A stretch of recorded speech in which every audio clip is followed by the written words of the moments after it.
ओम शांति। आज 27 अगस्त 2024 बाबा के महावाक्य हैं।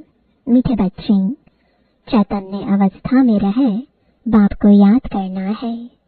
सुन्न अवस्था में चले जाना या नींद करना यह कोई योग नहीं है। प्रश्न है, तुम्हें आंखें बंद करके बैठने की मना क्यों की जाती है?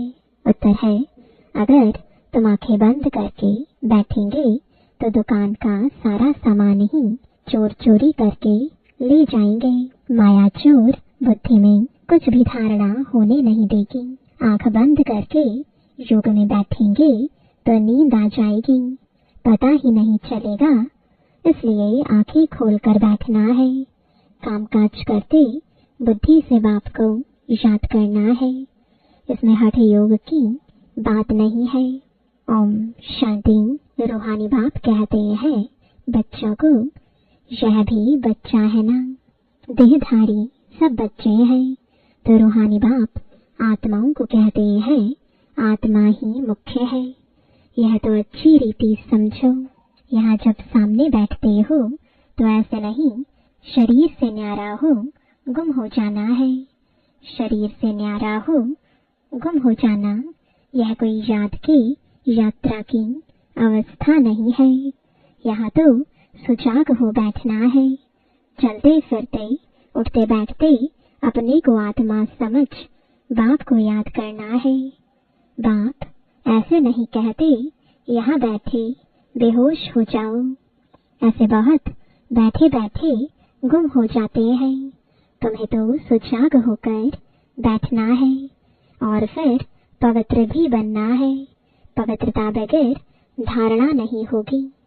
किसका कल्याण नहीं कर सकेंगे, किसको कह नहीं सकेंगे। खुद पवित्र रहते नहीं और दूसरे को कहते हैं वह तो पंडित हो गया। या मिट्ठू भी नहीं बनना है, फिर वह दिल अंदर खाता रहेगा। ऐसे मत समझो। हम सुन्न में चले जाते हैं, आंखें बंद हो जाती हैं। यह कोई याद की अवस्था नहीं है। इसमें चैतन्य अवस्था में रहे बाप को याद करना है। नींद करना कोई याद करना नहीं है। बच्चों को कई पॉइंट्स समझाई जाते हैं। शास्त्रों में दिखाया गया है 7वीं भूमिका में चले जाते हैं। उनको दुनिया का पता नहीं पड़ता है। तुमको तो दुनिया का पता है ना। यह छीछी दुनिया है। बाप को कोई जानते नहीं है। अगर बाप को जानते तो सृष्टि चक्र को भी जान जाए। बाप बतलाते हैं यह चक्र कैसे फिरता है, मनुष्य पुनर्जन्म कैसे लेते हैं। सतयुग में भल बड़ी आयु हो जाती तो भी बदसूरत नहीं होंगे। बाकी सन्यासियों का तो है हठ योग। आंखें बंद करना, गुफाओं में बैठे बैठे बदसूरत बन जाना। तुमको तो बाप कहते हैं गृहस्थ व्यवहार में रहते सुजाग रहना है। सुन्न में चले जाना यह कोई अवस्था नहीं है। धंधा आदि भी करना है, गृहस्थ व्यवहार भी संभालना है। सुन्न में नहीं जाना है। कामकाज करते बुद्धि से बाप को याद करना है। जरूर काम करेंगे, आंखें खोल कर करेंगे ना। धंधा आदि सब कुछ करते रहो। बुद्धि योग बाप के साथ रहो। इसमें गफलत नहीं करनी है। दुकान पर बैठे आंखें बंद हो जाएंगी तो कोई सामान ही ले जाएंगे और पता भी नहीं पड़ेगा। यह कोई अवस्था नहीं। हम देह से न्यारे हो जाते हैं।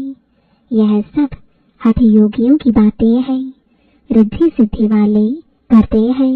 बाप तो अच्छी रीति बैठ समझाते हैं। इसमें आंखें नहीं बंद करनी है। बाप कहते हैं मित्र संबंधियों को जो बैठ याद करते हो वह सब भूल जाओ। एक बाप को याद करना है। सिवाय याद की यात्रा के पाप कट नहीं सकते। भोग ले जाते हैं, गुम हो जाते हैं सूक्ष्म वतन में। इसमें क्या होता है, जितना समय वहाँ है वे कर्म विनाश हो ना सके, शिव बाबा को याद कर ना सके, न बाबा की वाणी सुन सकेंगे तो घाटा पड़ जाता है। परंतु यह ड्रामा में नोंद है, इसलिए जाते हैं, फिर आकर मुरली सुनते हैं। इसलिए बाबा कहते हैं, जाओ फौरन आओ, बैठो नहीं। खेल पाल करना बाबा ने बंद कर दिया है। यह भी घूमना फिरना रुलना हुआ ना।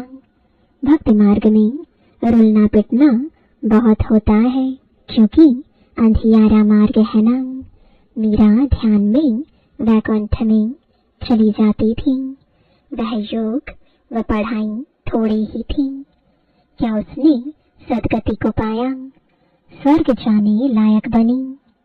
जन्म जन्मांतर के पाप कटे, बिल्कुल नहीं। जन्म जन्मांतर के पाप तो बाप की याद से ही कटते हैं, बाकी साक्षात्कार आदि से कोई फायदा नहीं होता। यह तो सिर्फ भक्ति है, न याद है न ज्ञान है। भक्ति मार्ग में यह सिखलाने वाला कोई होता ही नहीं तो सदगति को भी पाते नहीं। भल कितना भी साक्षात्कार हो, शुरू में तो बच्चियां आपे ही चली जाती थी, मामा बाबा थोड़े ही जाते थे। यह तो शुरू में बाबा को सिर्फ स्थापना और विनाश का साक्षात्कार हुआ, पीछे तो कुछ नहीं हुआ। हम किसको भी भेजते नहीं हैं। हाँ, बिठाकर कह देते, बाबा इनकी रस्सी खींचो। वह भी ड्रामा में होगा तो रस्सी खींचेंगे, नहीं तो नहीं। साक्षात्कार तो ढेर होते हैं। जैसे शुरू में बहुत साक्षात्कार करते थे, पिछाड़ी में भी बहुत साक्षात्कार करेंगे। निर्वा मौत, मलू का शिकार, इतने ढेर मनुष्य हैं, वह सब शरीर छोड़ देंगे। शरीर सहित कोई सतयुग में व शांति धाम में नहीं जाएंगे। कितने ढेर मनुष्य हैं, सब विनाश को प्राप्त करेंगे। बाकी एक आदि सनातन देवी देवता धर्म की स्थापना हो रही है ब्रह्मा द्वारा। तुम बच्चियां गांव गांव में जाकर कितनी सर्विस करती हो। यही कहती हो कि अपने को आत्मा समझ बाप को याद करो। सन्यासी तो राजयोग सिखलाना जानते नहीं। बाप बगैर राजयोग सिखलावे कौन। तुम बच्चों को बाप अभी राजयोग सिखला रहे हैं, फिर राजाई मिल जाती है।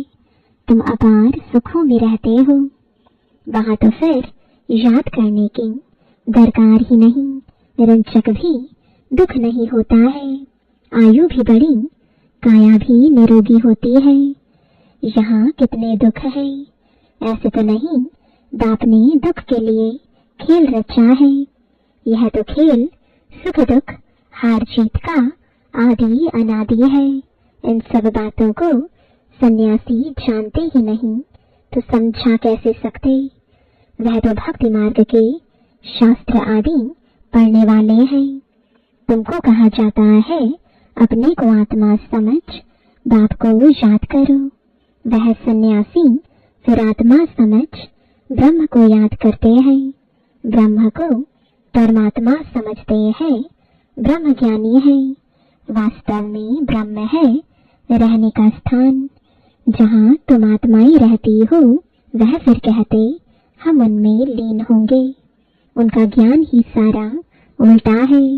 यहाँ तो बेहद का बाप तुम बच्चों को पढ़ाते हैं। वह कहते भगवान 40,000 वर्ष बाद आएगा। इसको कहा जाता है अज्ञान अंधियारा। बाप कहते हैं नई दुनिया की स्थापना और पुरानी दुनिया का विनाश करने वाला तो मैं हूँ। मैं स्थापना कर रहा हूँ, विनाश भी सामने खड़ा है। अब जल्दी करो, पावन बनो, तभी पावन दुनिया में जाएंगे। यह तो पुरानी तमु प्रधान दुनिया है। लक्ष्मी नारायण का राज्य थोड़े ही है। इनका राज्य नई दुनिया में था, अब नहीं है। यह पुनर्जन्म लेते आए हैं। शास्त्रों में तो क्या क्या लिख दिया है। कृष्ण को दिखाया है अर्जुन के घोड़े गाड़ी में बैठा है। ऐसे नहीं कि अर्जुन के अंदर कृष्ण बैठा है। कृष्ण तो देहधारी था न कोई लड़ाई आदि की बात है। उन्होंने तो पांडवों और कौरवों का लश्कर अलग अलग कर दिया है। यहाँ तो वह बात नहीं, यह भक्ति मार्ग के अथाह शास्त्र है। सतयुग में यह होते नहीं, वहाँ तो ज्ञान की प्रालब्ध राजधानी है, वहाँ सुख ही सुख है। बाप नई दुनिया स्थापन करते हैं तो जरूर नई दुनिया में सुख होगा ना। बाप कभी पुराना मकान बनाते हैं क्या? बाप तो नया मकान बनाते हैं। उस दुनिया को ही सतो प्रधान दुनिया कहा जाता है। अभी तो सब तमो प्रधान अपवित्र है, पराई रावण राज्य में बैठे हैं। राम तो कहा जाता है शिव बाबा को। राम राम कहे राम नाम का दान देते हैं। अब कहाँ राम कहाँ शिव बाबा। अब शिव बाबा तुम बच्चों को कहते हैं माँ में कम याद करो, जहाँ से आए हो वहाँ ही फिर जाना है।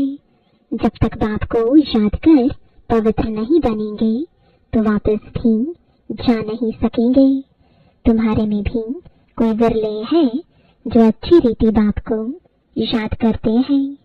मुख से तो कहने की बात नहीं, भक्ति में राम राम मुख से कहते हैं।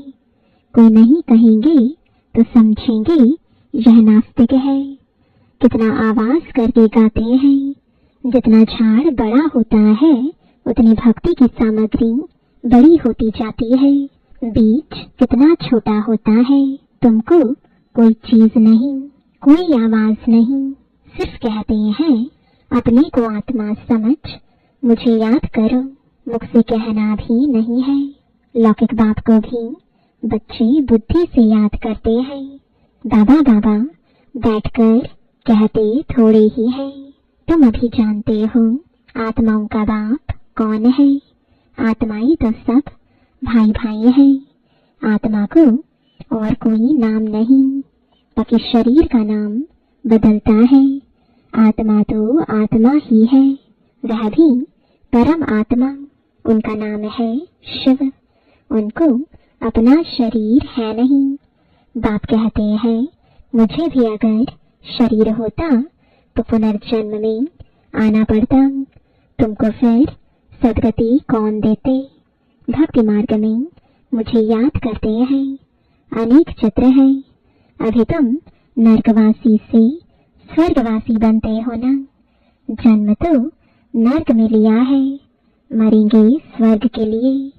यहाँ तुम आई ही हो स्वर्ग में जाने के लिए। जैसे कोई ब्रिज आदि बनाते हैं तो पहले फाउंडेशन सेरेमनी कर लेते हैं, फिर ब्रिज बनती रहती है। स्वर्ग की स्थापना का उद्घाटन यानी फाउंडेशन सेरेमनी बाप ने कर लिया है। अब तैयारी होती रहती है। मकान बनने में टाइम लगता है क्या? गवर्नमेंट करने पर आए तो 1 मास में मकान खड़ा कर ले। विलायत में तो मकान तैयार मिलते हैं।